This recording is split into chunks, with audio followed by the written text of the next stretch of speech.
Good morning students, welcome. आपका स्वागत है बीए फर्स्ट ईयर की क्लास में। ये मेरा पहला लेक्चर है। मेरा नाम doctor Seema Dwivedi from Kesharwani college Jabalpur. आज आपका जो विषय है वह भूगोल है और पहला यूनिट फर्स्ट पेपर जिसका नाम है भौतिक भूगोल। वो भौतिक भूगोल में 3 मंडल होते हैं, स्थल मंडल, जल मंडल, वायुमंडल। तो इसमें ये जो स्थल मंडल है उसके बारे में आज हम चर्चा करेंगे। उसकी फर्स्ट यूनिट भूगोल, भौतिक भूगोल का अर्थ, विषय क्षेत्र, भौतिक भूगोल की परिभाषा और भौतिक भूगोल का अन्य विज्ञानों से क्या अंतर संबंध है, इसके बारे में आज हम चर्चा करेंगे। तो सबसे पहले हम रामायण की एक चौपाई से शुरू करते हैं। क्षिति जल पावक गगन समीरा, इसी में भौतिक भूगोल समाहित है। क्षिति यानी पृथ्वी, क्षिति जल पावक, जल यानी पानी आप लोग जानते ही हैं, क्षिति यानी पृथ्वी, जल पावक यानी अग्नि, क्षिति जल पावक गगन समीरा, गगन यानी आकाश, समीरा यानी हवा या पवन या वायु जिसको हम बोलते हैं। इन्हीं सारी चीज़ों में हमारा पूरा भौतिक भूगोल समाहित है। अब हम भौतिक भूगोल में भूगोल शब्द जो बोल रहे हैं, भूगोल क्या है पहले तो हमें ये समझना पड़ेगा कि भूगोल क्या है, क्योंकि भौतिक भूगोल भूगोल से ही समाहित है। भूगोल के अंतर्गत ही हम भौतिक भूगोल को पढ़ेंगे। तो भूगोल क्या है? सामान्यतः व्यक्ति जो हैं वो ये मानते हैं कि भूगोल का मतलब है पर्वत, पठार, मैदान, झील, गर्त, खाइयाँ, सूर्य, चंद्रमा, इनकी गणना करना, ये सारी चीज़ें। किंतु भूगोल जो है वह सारे विज्ञानों का सार है, या हम ये कह सकते हैं कि सारे विज्ञानों की जननी है भूगोल। भूगोल प्रगतिशील है, भूगोल सजीव है, सक्रिय है। भूगोल में अनेक विज्ञानों के तत्व छिपे हुए हैं और भूगोल को अनेक कालों से होकर गुजरना पड़ा है, भूगोल को अनेक परिस्थितियों से होकर गुजरना पड़ा है। इसलिए भूगोल की परिभाषाएं समय समय पर बदलती रही हैं और भूगोल का विषय क्षेत्र भी समय समय पर बदलता रहा है। भूगोल के एक बहुत महान वैज्ञानिक हुए जिनका नाम था स्टोन, प्रोफेसर स्टोन। उन्होंने भूगोल को मानव की सामाजिक इकाई मानकर अध्ययन करने की बात कही है। मानव जो है वह पृथ्वी का ही निवासी है, पृथ्वी के अंतर्गत ही वह पृथ्वी के अंदर ही जन्म लेता है, पृथ्वी पर भी अपनी अंतर्क्रियाएं करता है और पृथ्वी के साथ पृथ्वी के अंदर ही वह अपनी सारी क्रियाओं को संपन्न करते हुए अंतोत्वगता यहाँ से वह प्राणायाम करता है ना। तो ये डॉक्टर स्टोन ने कहा। अब भूगोल जो है वह छोटी इकाई नहीं है, भूगोल छोटी यूनिट नहीं है। भूगोल को समझने के लिए हमें विस्तृत इकाइयों की चर्चा करनी पड़ेगी। भूगोल शब्द जो है वह ग्रीक वासियों की देन है। ज्योग्राफी शब्द जो है वह ग्रीक वासियों की देन है। सर्वप्रथम ग्रीक वासियों ने ही इसका प्रयोग किया था। इरेटास्थनीज का नाम जो आता है, उन्होंने भूगोल शब्द का सबसे पहले प्रथम उपयोग किया। इसीलिए हेरोडोटस जो वैज्ञानिक हैं उनको भूगोल का पिता कहा जाता है। तथा भूगोल को के बारे में सुव्यवस्थित अध्ययन करके और पृथ्वी को गोल जो बताया है वह अरस्तु ने बताया है। इस तरह यदि हम देखें तो यूनानी भाषा का जो शब्द है ज्योग्राफी, जियो धन ग्राफी, ज्योग्राफी शब्द जो है उसका मतलब होता है भूगोल, जियो का मतलब होता है पृथ्वी या भू और ग्राफी का मतलब होता है वर्णन करना। इसका मतलब ये हुआ कि ज्योग्राफी का पूरा यदि हम देखें अर्थ तो भूगोल या पृथ्वी का पूरी तरह से वर्णन करना है। अब भूगोल बड़ा विस्तृत क्षेत्र है और हम जो हैं एक छोटे से उस यूनिट के भाग हैं या नगण्य भाग हम इसको कह सकते हैं।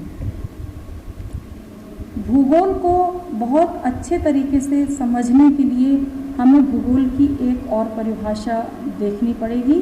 वह है भूगोल एक विज्ञान सम्मत विषय है। भूगोल क्या है? भूगोल एक विज्ञान सम्मत विषय है और इसमें मानव एवं वातावरण के अंतर संबंधों की व्याख्या की जाती है। अब हम देखें भूगोल विज्ञान क्यों है, विज्ञान क्या है। विज्ञान हम किसको बोलेंगे, क्योंकि हर विषय को विज्ञान के नाम से हम संबोधित नहीं कर सकते हैं।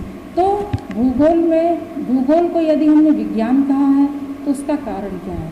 विज्ञान, सबसे पहले तो हम ये जान लें कि विज्ञान किसे कहते हैं। विज्ञान यानी कि किसी भी चीज़ का सुव्यवस्थित ज्ञान, उसको हम विज्ञान कहेंगे, जो कि प्रामाणिक आधार पर, जिसके तथ्य प्रामाणिक आधार पर आधारित हों और प्रामाणिक हों, ऐसे सारी चीज़ों को हम विज्ञान के नाम से जानते हैं। तो भूगोल जो है वह प्रत्येक इसके जो तथ्य हैं वे सारे प्रामाणिक हैं। जैसे यदि हम उदाहरण के तौर पर देखें तो पानी का गिरना, पानी कैसे, बादल का बनना, बादल कैसे बनते हैं, ये सर्वमान सत्य है कि जब तापमान बढ़ता है, तापमान के बढ़ने से वाष्पीकरण होता है और वाष्पीकरण के होने से बादल का निर्माण होता है और फिर यही बादल जब बहुत ज़्यादा बन जाते हैं और आकाश में उनका ठहरना मुश्किल हो जाता है तो फिर वो बरस पड़ते हैं, जिसको तो ये सारी चीज़ें जो हैं वह भूगोल की हैं और भूगोल के सारे तथ्य विज्ञान की कसौटी पर खरे उतरते हैं। वह विज्ञान के आधार पर एकदम प्रामाणिक सत्य सिद्ध होते हैं।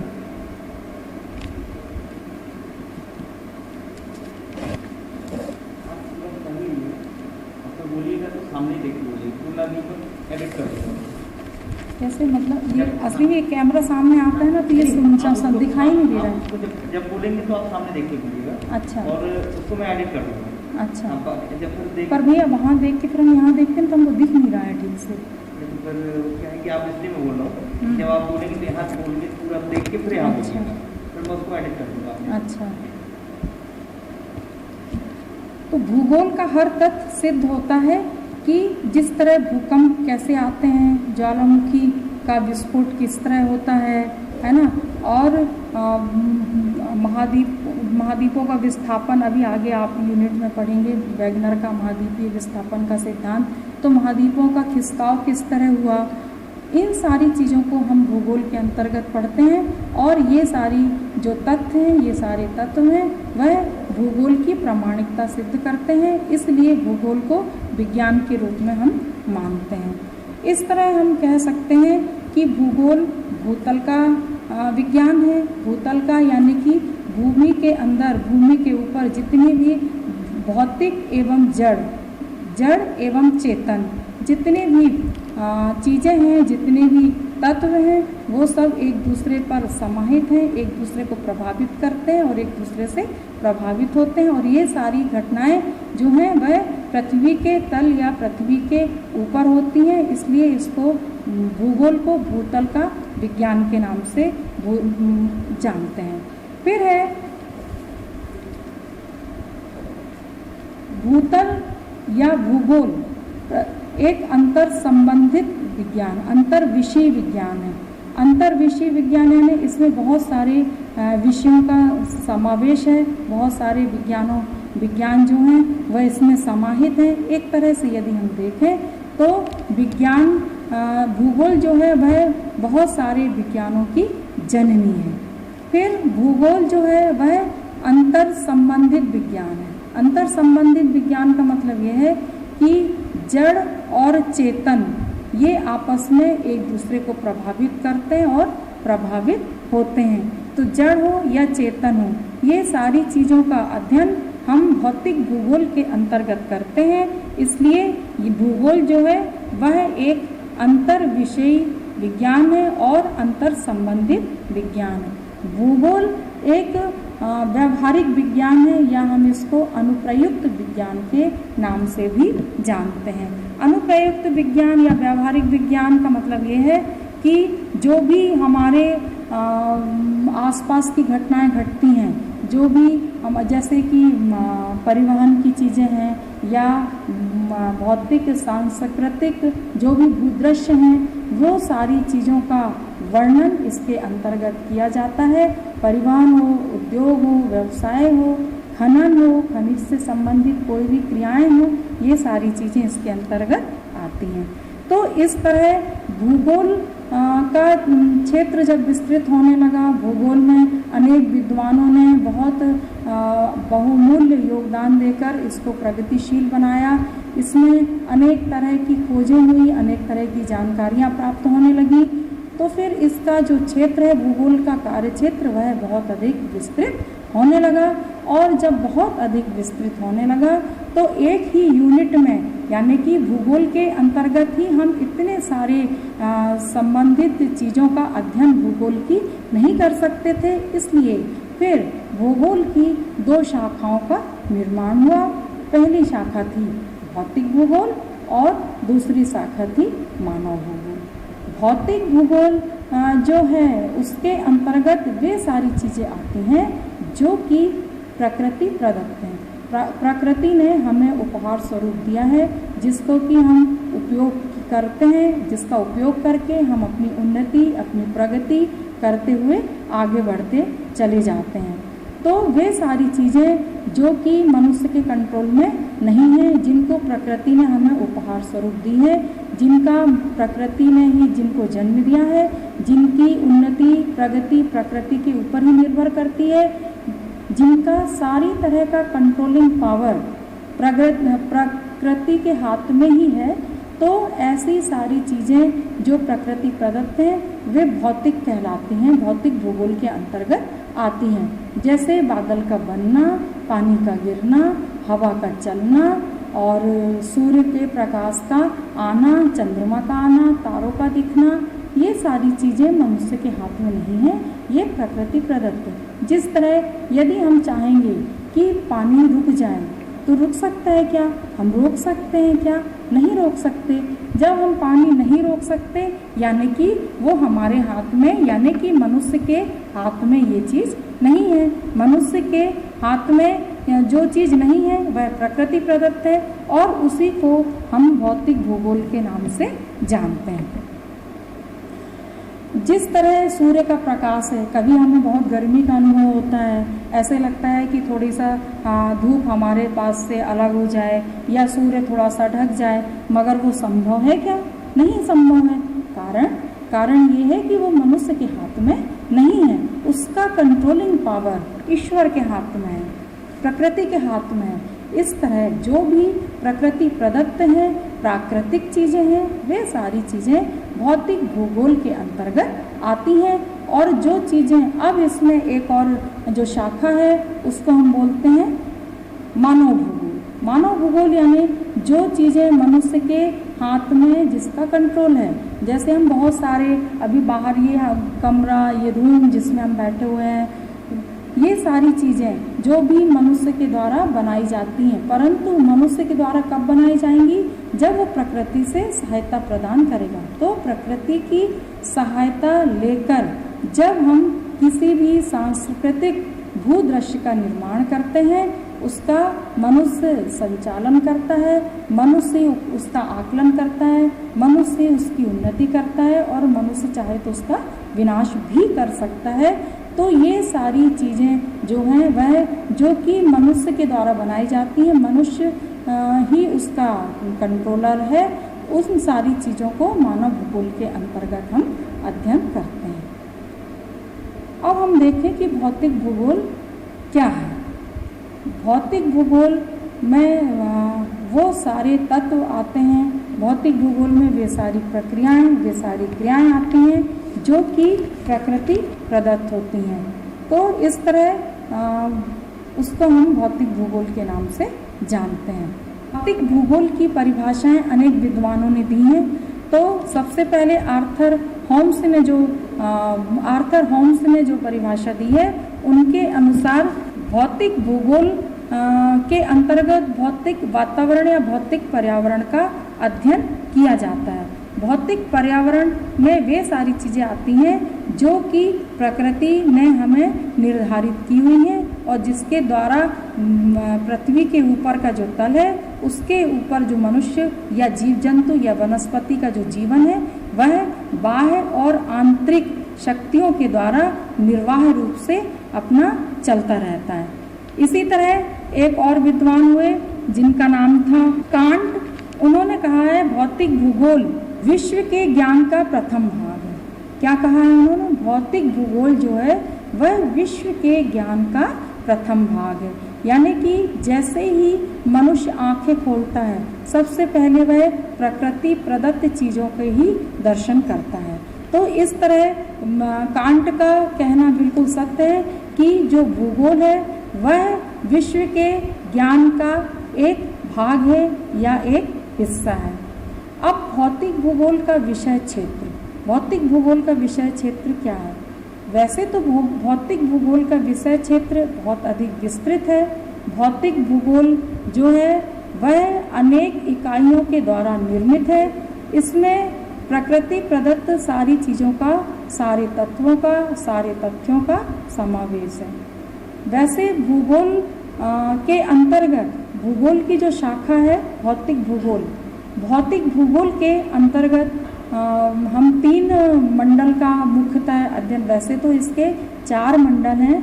तो 4 मंडल में पहला स्थल मंडल, दूसरा जल मंडल और तीसरा वायुमंडल, चौथा जैव मंडल। ये चारों मंडल ही मिला के भौतिक भूगोल के विषय क्षेत्र का निर्माण करते हैं। जल मंडल के अंतर्गत जल से संबंधित सारी क्रियाएं, प्रक्रियाएं, तत्व इसमें शामिल हैं। तो सारी प्रक्रियाएं, सारे तत्व में क्या आएगा? सागर, महासागर, जल से संबंधित सारी चीज़ें।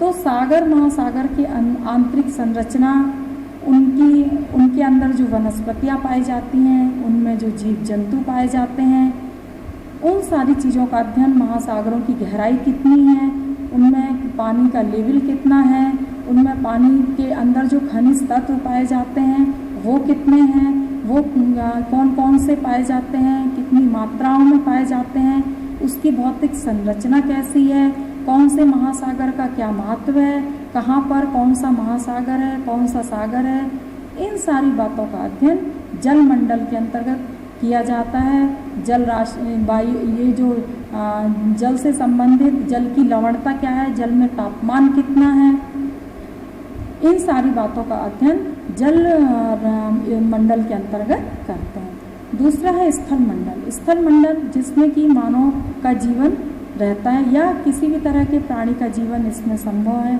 वनस्पतियाँ पाई जाती हैं। फिर इसमें विभिन्न तरह के भौतिक विभाग दृष्टिगोचर होते हैं, जैसे कि पर्वत है, पहाड़ है, पठार है, मैदान है, खाइयाँ हैं, गर्त हैं। ये सारी चीज़ें हमें स्थल मंडल के अंतर्गत दिखाई देती हैं और इन्हीं सारी चीज़ों का अध्ययन हम स्थल मंडल के अंतर्गत करते हैं। फिर तीसरा आता है वायुमंडल। वायुमंडल में वायु से संबंधित, अंतरिक्ष से संबंधित सारी बातों का समावेश किया जाता है, सारी चीज़ों का अध्ययन किया जाता है। जैसे वायु में कितनी परतें पाई जाती है, वायु कैसे, किस रंग की होती है। जैसे हम बोलते हैं वायु रंगहीन, गंधहीन, स्वादहीन है और संपूर्ण पृथ्वी वायु रूपी लिफाफे पर बंद है। तो इस तरह वायु का अध्ययन भी हम भौतिक भूगोल के अंतर्गत करते हैं। इसमें जो वायु की 6 परतें पाई जाती हैं, उन 6 परतों का अध्ययन किया जाता है, जिसमें समताप मंडल, आयन मंडल, ओजोन मंडल, इन सारी चीज़ों का अध्ययन किया जाता है। इसका भी विस्तृत ज्ञान आपको दूसरे लेक्चर में मिलेगा। तो इसमें जैसे ओजोन परत है, ओजोन परत का तो आप लोगों को महत्व मालूम ही होगा। ओजोन परत जो है वह बहुत ही ज़्यादा महत्वपूर्ण है और मनुष्य एवं प्राणियों के लिए सुरक्षा कवच के रूप में उसको हम मानते हैं। वह एक तरह से हमारे सुरक्षा का काम करती है, क्योंकि ओजोन परत यदि नहीं होगी तो जो सूर्य की अल्ट्रावायलेट किरणें हैं, सूर्य की पराबैंगनी किरणें हैं, वह डायरेक्ट पृथ्वी पर आएंगी और डायरेक्ट पृथ्वी पर आने से जो मनुष्य हैं या जो जानवर हैं या जो प्राणी, जो भी जिस तरह का भी कोई भी प्राणी होगा, सारे प्राणियों के ऊपर उसका प्रभाव गलत पड़ेगा। स्किन कैंसर और आँखों में धुंधलापन या अंधापन आने की भी संभावना होती है। अभी आप लोगों ने भी सुना होगा कि अंटार्कटिका महाद्वीप में ये ओजोन परत जो है वह धीरे धीरे नष्ट हो रही है, तो उसमें थोड़ा सा कुछ भाग उसका नष्ट हो गया। तो वहाँ पर जो, क्योंकि अंटार्कटिका महाद्वीप जो है वह ठंडा महाद्वीप माना जाता है और उस महाद्वीप में बर्फ ही बर्फ है, तो वह बर्फ इतनी अधिक चमकीली है कि वहाँ पर जो वैज्ञानिक लोग हैं वे एक तरह का चश्मा लगाए हुए रहते हैं। और चूँकि वहाँ ओजोन परत जो है वो धीरे धीरे नष्ट हो रही है, तो वहाँ जो किरणें हैं सूर्य की वह पूरी तरह से पराबैंगनी किरणें ही वहाँ तक पहुँच रही हैं, अल्ट्रावायलेट किरणें ही वहाँ तक पहुँच रही हैं। और उन किरणों के पहुँचने से उनके जो वैज्ञानिक जो शोधकर्ता वहाँ पर काम कर रहे हैं, उनके स्किन में एलर्जी या सफ़ेद चकत्ते जैसे निशान पड़ने लगते हैं। इसलिए उनको एक विशेष तरह का पूरा कपड़े से या किसी तरह की चीज़ से उनको कवर किया जाता है, जिसमें कि उनके स्किन में किसी तरह का नुकसान न हो, क्योंकि वो इतनी तेज होती है कि उससे कैंसर जैसी बीमारी की संभावना बड़ी प्रबल हो जाती है और पृथ्वी का तापमान बहुत तेज़ी से बढ़ता है। तो इसलिए ये जो वायुमंडल में ये जो परतें हैं, ये बड़ी महत्वपूर्ण परतें हैं। हर परतों का अलग अलग काम है, किस परत का क्या महत्व है, किसकी क्या विशेषताएं हैं, इन सारी बातों का अध्ययन वायुमंडल के अंतर्गत किया जाता है। इसके अलावा वायुमंडल में ये भी अध्ययन करते हैं कि बादल कैसे बनते हैं, वर्षा कैसे होती है, जो सूर्य है या चंद्रमा है, सूर्य के ब्लैक होल्स का, सूर्य के जो धरातल है, चंद्रमा का जो धरातल है, इन सारी बातों का, नक्षत्र, तारे, ग्रह, उपग्रह, सारी चीज़ों का वर्णन हम इसके अंतर्गत करते हैं इस तरह। और चौथा जो भौतिक भूगोल का भाग है वह है जैव मंडल। जैव मंडल में एक तरह से तीनों मंडल समाहित हो जाते हैं, क्योंकि जल मंडल में भी विभिन्न तरह की जाते हैं और स्थल मंडल में भी विभिन्न तरह के जीव जंतु पाए जाते हैं और वायुमंडल में भी विभिन्न तरह के जीव जंतु पाए जाते हैं। तो तीनों मंडल ही इसमें समाहित हो जाता है जैव मंडल में। तो सारे तरह के जीव जंतुओं के शारीरिक बनावट, उनकी विशेषताएं, वो क्या खाते हैं, उनका जीवन कितना लंबा होता है, इन सारी बातों का अध्ययन, उनके ऊपर भौगोलिक वातावरण का क्या प्रभाव पड़ता है, इन सारी चीज़ों का अध्ययन भी भौतिक भूगोल के अंतर्गत किया जाता है। इस तरह भौतिक भूगोल का जो विषय क्षेत्र है वह अत्यधिक विस्तृत है। अब हम पढ़ेंगे भौतिक भूगोल का अन्य विज्ञानों से संबंध क्या है। 19वीं शताब्दी के पहले तक किसी भी तरह का भूगोल का स्वतंत्र अस्तित्व नहीं था। उसके पहले भूगोल नक्षत्र विज्ञान, खगोल विज्ञान, ऐसे अनेक विज्ञानों में टुकड़ों के रूप में पढ़ाया जाता था। 5000 ईसा पूर्व पहले भारतीय मनीषियों के द्वारा विभिन्न तरह के भौतिक भूगोल के अंतर्गत शोध किए गए, कार्य किए गए और उस शोध और कार्य के द्वारा उन्होंने काल की गणना करना, सर्ग क्या है, सूर्य चंद्रमा की गति, नक्षत्रों के बारे में, इन सारी चीज़ों के बारे में अध्ययन किया और उसका क्षेत्र विस्तृत किया। फिर कुछ समय पश्चात मध्य युग में जो है जर्मनी के विभिन्न विद्वान, टालमी और जैसे हम्बोल्ट, ऐसे अनेक विद्वानों ने इसको सही दिशा में आगे बढ़ाया और उसके पश्चात USA, जर्मनी, फ्रांस, यहाँ के लोगों ने, यहाँ के भूगोलवेत्ताओं ने जो है वह इस विचारधारा को, भूगोल में जो भौतिक भूगोल है उसकी विचारधाराओं को आगे बढ़ाया और इस तरह इसमें बहुत सारे विज्ञानों का समावेश किया गया और उससे हमें ये ज्ञात हुआ कि भौतिक भूगोल का बहुत सारे विज्ञानों से अंतर संबंध है। अब अंतर संबंध यानी कि एक दूसरे से वो संबंधित हैं, एक दूसरे का प्रभाव उनके ऊपर पड़ता है और एक दूसरे से प्रभावित होते हैं। तो सबसे पहले हम पढ़ेंगे भौतिक भूगोल का भौमिकी से क्या संबंध है। भौतिक भूगोल का भौमिकी से क्या संबंध? भौमिकी यानी जियोलॉजी, यानी भूमि के अंदर की बात।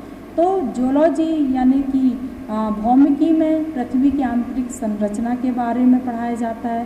पृथ्वी के अंदर कौन कौन सी चट्टानें पाई जाती हैं, उन चट्टानों की मोटाई कितनी है, उन चट्टानों में कौन कौन से खनिज तत्व पाए जाते हैं, उन चट्टानों का क्या महत्व है, उनकी क्या विशेषताएं हैं और पृथ्वी की आंतरिक संरचना में किन किन चीज़ों का योगदान है। इन सारी चीज़ों का, जैसे एक वैज्ञानिक हुए स्वेस महोदय, उन्होंने पृथ्वी की आंतरिक संरचना का बहुत अच्छे से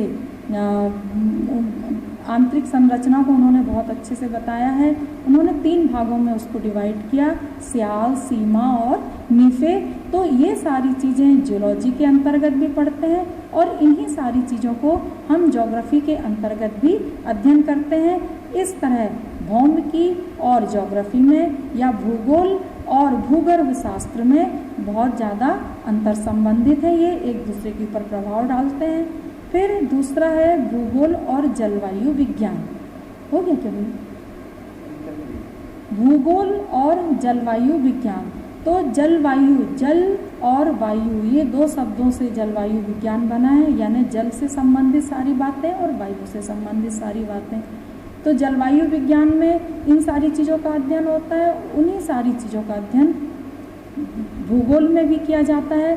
भूगोल में भी इन्हीं बातों का अध्ययन किया जाता है कि वायु क्या है, किस अक्षांश में वायु कैसे चलती है, गरजता चालीसा क्या है ना, और उष्ण कटिबंधीय क्षेत्रों में किस तरह की वायु चलती है, शीतोष्ण कटिबंधीय क्षेत्रों में किस तरह की वायु चलती है, उस वायु का वहाँ पे रहने वाले लोगों के ऊपर क्या प्रभाव है, वहाँ के लोग उस वायु के कारण कैसे तरह का जीवन व्यतीत करते हैं, यहाँ तक कि वो मकान भी उसके हिसाब से ही बनवाते हैं। तो इन सारी चीज़ों का अध्ययन जलवायु विज्ञान के अंतर्गत भी किया जाता है और इन्हीं सारी चीज़ों का अध्ययन भूगोल के अंतर्गत भी किया जाता है। इसलिए भूगोल का जलवायु विज्ञान से बहुत गहरा संबंध है। फिर हम पढ़ते हैं कि भूगोल और अर्थशास्त्र में क्या संबंध है। अर्थशास्त्र में जो बातें बताई जाती हैं वही सारी चीज़ें हम भूगोल में भी पढ़ते हैं, जैसे कि औद्योगिक इकाइयों के बारे में, खनन के बारे में, परिवहन के बारे में, देश की आर्थिक स्थिति के बारे में, पूरे विश्व की आर्थिक स्थिति के बारे में। इन सारी चीज़ों का अध्ययन भूगोल में भी किया जाता है और इन्हीं सारी चीज़ों का अध्ययन जो है वह अर्थशास्त्र में भी किया जाता है। इसलिए भूगोल और अर्थशास्त्र का बड़ा गहरा संबंध है। फिर भूगोल और गणित। गणित में अब भूगोल का संबंध गणित से कैसे है, क्योंकि भूगोल में भी mean, mode, median, standard deviation, ये सारी चीज़ें पढ़ाई जाती हैं। इन सारी चीज़ों का कैलकुलेशन किया जाता है। जो भी डायग्राम बनाए जाते हैं वो हमेशा ही गणितीय सूत्रों के आधार पर आधारित होते हैं। इसमें जो भूगोल में बहुत सारी चीज़ें ऐसी हैं, जैसे प्रिज्मेटिक कंपास है, प्लानिटेरी सर्वेक्षण है, ये सारी चीज़ें भी गणितीय आधार पर आधारित हैं। वर्तमान समय में कंप्यूटर का भी बहुत प्रयोग हो रहा है, GIS का प्रयोग हो रहा है। इन सारी चीज़ों का जो प्रयोग हो रहा है वह गणितीय सूत्रों के आधार पर ही होता है और इन्हीं सारी चीज़ों का उपयोग गणित में भी किया जाता है। इसलिए गणित का भूगोल से बहुत गहरा संबंध है। फिर भूगोल और मृदा विज्ञान। मृदा यानी मिट्टी। मिट्टी में कौन कौन से खनिज पाए जाते हैं, मिट्टियाँ कितने प्रकार की होती हैं, मिट्टियों की क्या विशेषताएं हैं, मिट्टियाँ कहाँ कहाँ पर किस कटिबंध में कौन सी मिट्टी पाई जाती है, किस मिट्टी में कौन सी फसल होगी, किस मिट्टी में कितना ह्यूमस पाया जाता है, उसमें बैक्टीरिया की मात्रा कितनी होती है, कौन से बैक्टीरिया पाए जाते हैं, उसमें फास्फोरस वगैरह की मात्रा कितनी होती है। इन सारी चीज़ों का अध्ययन जो है वह मृदा विज्ञान में किया जाता है। उन्हीं सारी चीज़ों का अध्ययन हम भूगोल के अंतर्गत भी करते हैं। भूगोल की एक महत्वपूर्ण इकाई है मिट्टी, और भूगोल की एक शाखा भी है मृदा विज्ञान, है ना। और मृदा एवं वनस्पति शास्त्र अलग से सेपरेट विषय भी है, मगर जो कि भूगोल में भी वनस्पतियों के बारे में कि स्थलखंड में किस तरह की वनस्पतियाँ पाई जाती हैं, जलखंड में किस तरह की वनस्पतियाँ पाई जाती हैं, उनका वहाँ के जीव पर क्या प्रभाव पड़ता है, इन सारी बातों का अध्ययन भूगोल में होता है। और उन्हीं सारी चीज़ों का अध्ययन मृदा एवं वनस्पति शास्त्र में भी होता है। इसलिए मृदा और वनस्पति शास्त्र जो है वह भूगोल से बहुत ज़्यादा अंतर संबंधित है। दोनों में बहुत सारी चीज़ों की व्याख्याएं एक जैसी होती हैं। भूगोल और राजनीति शास्त्र का संबंध। भूगोल और राजनीति शास्त्र में क्या संबंध है? राजनीति शास्त्र में विभिन्न देशों की, विभिन्न राज्यों की सीमाओं के बारे में, विभिन्न देशों की अंतर्राष्ट्रीय सीमाओं के बारे में अध्ययन किया जाता है। इसी तरह भूगोल में भी विभिन्न तरह की सीमाओं का अध्ययन किया जाता है। वहाँ पर कहाँ कौन सी भौगोलिक परिस्थितियाँ हैं और उन भौगोलिक परिस्थितियों का वहाँ के लोगों पर क्या इम्पैक्ट है, इन सारी चीज़ों का अध्ययन अंतर्राष्ट्रीय सीमा, राज्य सीमा, जिले की सीमा, इन सारी बातों का अध्ययन राजनीतिक भूगोल नामक एक जो शाखा है भूगोल की, उसमें किया जाता है। और उसी तरह राजनीतिक विज्ञान में भी इन्हीं सारी चीज़ों का, परिस्थितियों का अध्ययन किया जाता है। इसलिए इसको हम भौतिक भूगोल से अंतर संबंधित मानते हैं। तो ये हमारे भूगोल के अन्य विज्ञानों से संबंध। अब भौतिक भूगोल का वर्तमान समय में क्या महत्व है? अभी जो हम देखते हैं भौतिक भूगोल में एक बहुत महत्वपूर्ण उसका जो विषय क्षेत्र कह लें या उसका महत्व इस कारण से भी है आपदा प्रबंधन। आज के समय में आपदा प्रबंधन का बहुत ज़्यादा महत्व है, या आपदा प्रबंधन के बारे में लोग बहुत अवेयर हो रहे हैं। जैसे हम बहुत सारी चीज़ों को समुद्र में फेंक देते हैं। अब समुद्र में हमको बहुत सारी चीज़ें, तो समुद्र के द्वारा फिर हमारे ऊपर क्या इम्पैक्ट होगा उसका, समुद्र भी भौतिक भूगोल की एक यूनिट है, समुद्र भी भौतिक भूगोल का एक हिस्सा है। अभी हम बहुत सारा कचरा समुद्रों में फेंक देते हैं, तो समुद्र भी हमारे ऊपर कुछ गलत प्रभाव डालेगा, क्योंकि जैसा हम करेंगे वैसा ही हमें उसका परिणाम भुगतना पड़ेगा। यदि हम समुद्र को सफाई से रखेंगे, साफ तरीके से रखेंगे, तो उसका प्रभाव हमारे ऊपर अच्छा आएगा, प्रदूषण नहीं बढ़ेगा हमारे समुद्र में, और उसका प्रभाव हमारे ऊपर बहुत अच्छा आएगा। परंतु यदि हम जो कचरा फेंक रहे हैं, बहुत सारी गंदगी उसमें डाल रहे हैं, तो फिर वो भी हमें क्यों नहीं गलत रिजल्ट देगा। जैसे कि सुनामी वगैरह जो आती हैं, उसका कारण क्या है? उसका कारण यही है कि यदि हम समुद्र को प्रदूषित करेंगे तो बदले में समुद्र भी हमारे जन धन की हानि करेगा, हमको प्रॉब्लम क्रिएट करेगा। तो ये सारी चीज़ें भी हम भौतिक भूगोल के अंतर्गत पढ़ते हैं।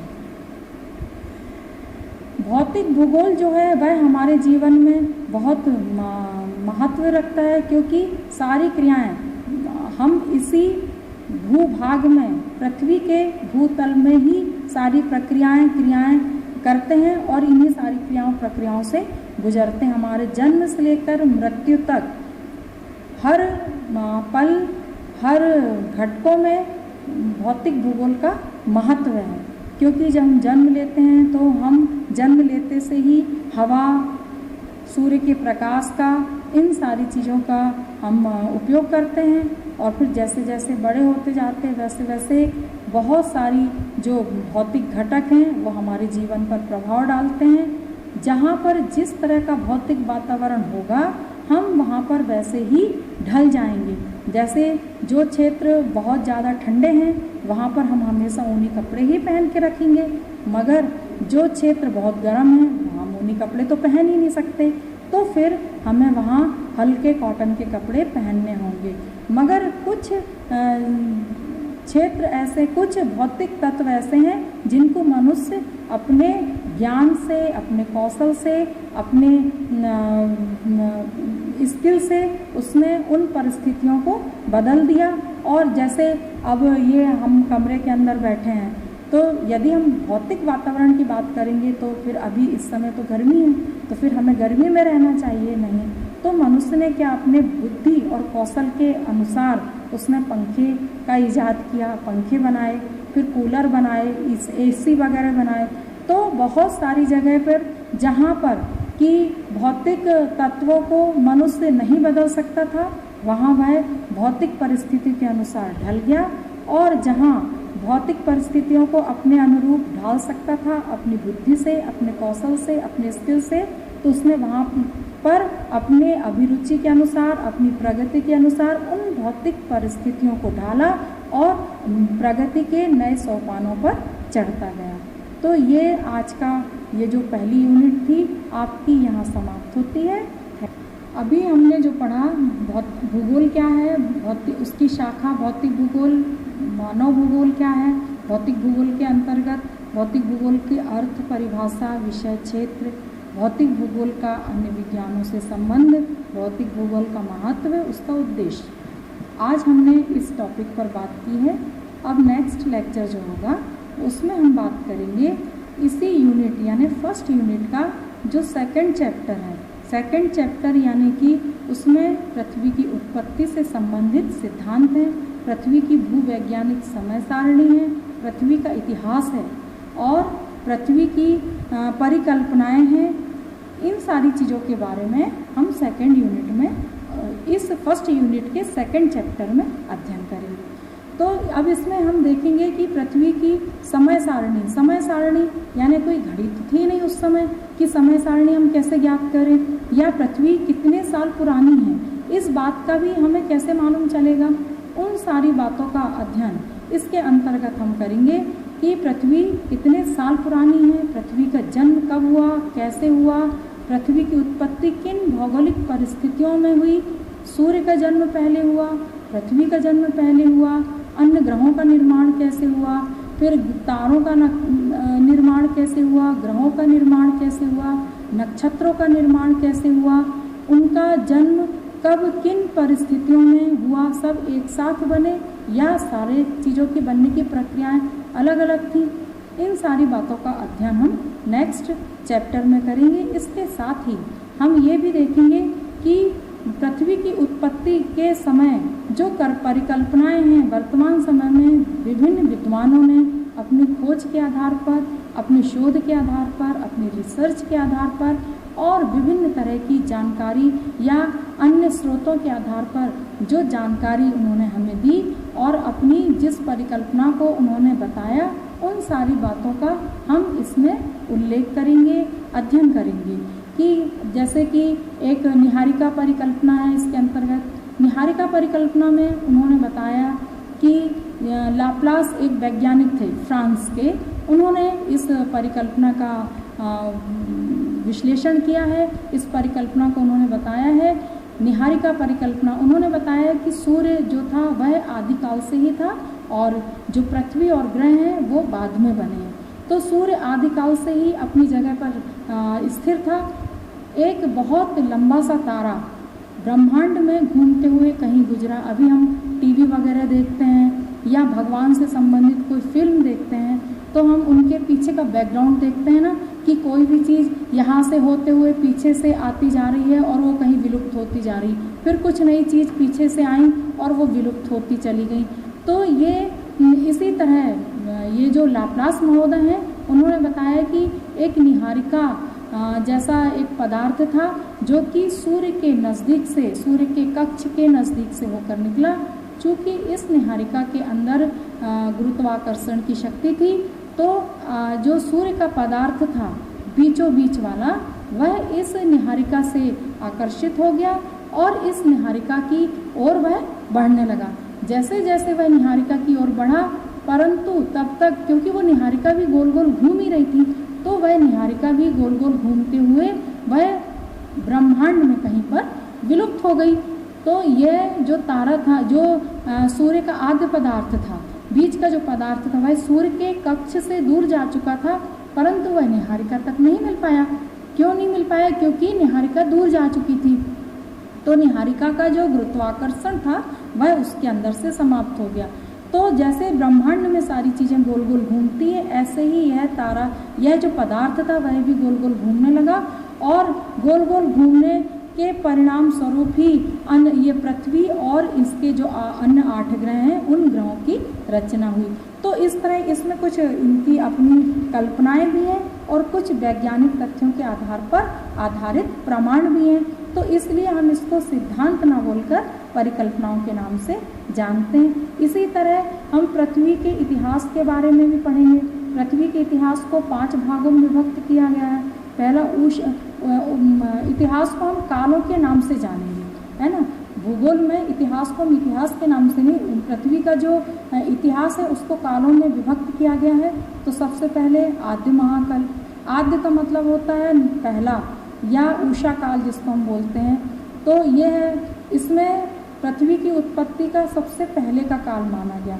इसमें बड़े भूकंप आ रहे थे, बहुत ज्वालामुखी का विस्फोट हो रहा था, और इसमें किसी भी तरह की जीव वनस्पति का जन्म नहीं हुआ था। क्यों? क्योंकि पृथ्वी में इतना अधिक तापमान था कि किसी भी तरह के जीव की कल्पना संभव नहीं है। किसी भी तरह की वनस्पति की जो कल्पना है वह संभव नहीं है।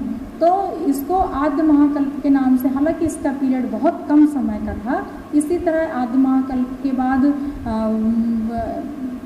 महाकल्प आया, मध्य महाकल्प आया। मध्य महाकल्प में विभिन्न तरह की जीव जंतुओं का, जो डायनासोर वगैरह हम पढ़ते हैं, देखते हैं, फिल्म वगैरह आप लोगों ने देखी होगी, तो डायनासोर के वगैरह, तो उस समय डायनासोर का जन्म हुआ। उसी समय ये पूरा एक महाद्वीप था, पेंजिया महाद्वीप जिसको हम बोलते हैं, और एक ही महासागर था, पैंथालसा महासागर। तो ये अभी हम वर्तमान समय में 7 महाद्वीप और 4 महासागरों का अध्ययन करते हैं। पहले जब पृथ्वी का जन्म हुआ आद्य महाकल्प में, ये पूरा एक ही महासागर था जिसको हम पैंथालसा महासागर कहते हैं, और एक ही महाद्वीप था जिसको हम पेंजिया महाद्वीप के नाम से जानते हैं। तो कुछ समय पश्चात जब उषा महाकल्प या आद्य महाकल्प खत्म हुआ और सेकंड महाकल्प जब शुरू हुआ, मध्य महाकल्प के नाम से जिसको हम जानते हैं, तो उस समय क्या हुआ कि पेंजिया के टुकड़े, वैसे पेंजिया के 2 टुकड़े उषा महाकल्प के अंत समय में भी हो गए, जिसको हम गोंडवाना लैंड और अंगारा लैंड के नाम से जानते हैं। फिर इसी के और 2 टुकड़े और हुए। इस तरह पूरा जो पेंजिया महाद्वीप था वह सेकंड काल तक आते आते 4 भागों में विभक्त हो गया। पहला गोंडवाना लैंड, दूसरा अंगारा लैंड, तीसरा लॉरेशिया और चौथा बाल्टिक क्षेत्र। तो इन सारी चीज़ों के बारे में हम सेकंड महाकल्प जो है उसमें पढ़ेंगे। तीसरे महाकल्प के 2-3 उसके खंड हैं, उन खंडों में हम ये देखेंगे कि किस काल में किसका उद्भव हुआ। जैसे मछलियों का उद्भव कब हुआ, मनुष्य तो 50,000 से ज़्यादा पुरानी घटना, मनुष्य का जन्म नहीं है। मनुष्य इस भूतल का सबसे नया प्राणी है। उसके पहले बहुत सारे तरह की जीव जंतुओं का जन्म हुआ। सबसे पहले वायुमंडल में चिड़ियों का जन्म हुआ और जलमंडल में सबसे पहले मछलियों का जन्म हुआ। तो इन सारी बातों को हम अभी बिल्कुल नया काल अभी वर्तमान समय का चल रहा है, उसके बारे में भी हम अध्ययन करेंगे। इन सारी चीज़ों का यहाँ पास में एक भूगर्भ फॉसिल्स पार्क है, वहाँ पर पूरे ये जितने युग हैं, जितने काल हैं, पृथ्वी के जन्म से लेके अभी तक का पूरा उसमें घुघुआ फॉसिल्स पार्क, जो कि यहाँ से जबलपुर से 90 किलोमीटर के लगभग है, वहाँ पर पूरा दिखाया गया है। वहाँ पूरे ये जो ग्लेशियर हैं वो जो पत्थर के हो चुके हैं, उस समय जो समुद्र का बार बार अतिक्रमण हुआ, उस अतिक्रमण के फलस्वरूप जब समुद्र में फिर से स्थलखंड का पदार्पण हुआ, समुद्र का आयतन सिकुड़ा, और समुद्र के आयतन के सिकुड़ने के पश्चात जो स्थलखंड सामने दिखाई दिया, तो उस समय जो थे जीव जंतु हो चाहे वनस्पति हो, सारे पत्थर के हो चुके थे। तो उन सारे पत्थर के अवशेष वहाँ पर पाए जाते हैं। तो इसलिए हम इसको बोलते हैं, भूगोल को विज्ञान सम्मत विषय कहा जाता है, क्योंकि भूगोल की समस्त चीज़ें, चाहे वे छोटे छोटे पार्टिकल्स हों, चाहे विशाल पहाड़ पर्वत पठार मैदान हो, सारी चीज़ें, सारे तथ्य जो हमें दिखाई देते हैं, जिनको हम प्रत्यक्ष या अप्रत्यक्ष रूप से अनुभव कर सकते हैं, वे सारे तत्व जो हैं वह विज्ञान से प्रमाणित हैं। विज्ञान के आधार पर ही उनकी खोज हुई है और उनको हम देख सकते हैं, उनका महत्व हम जान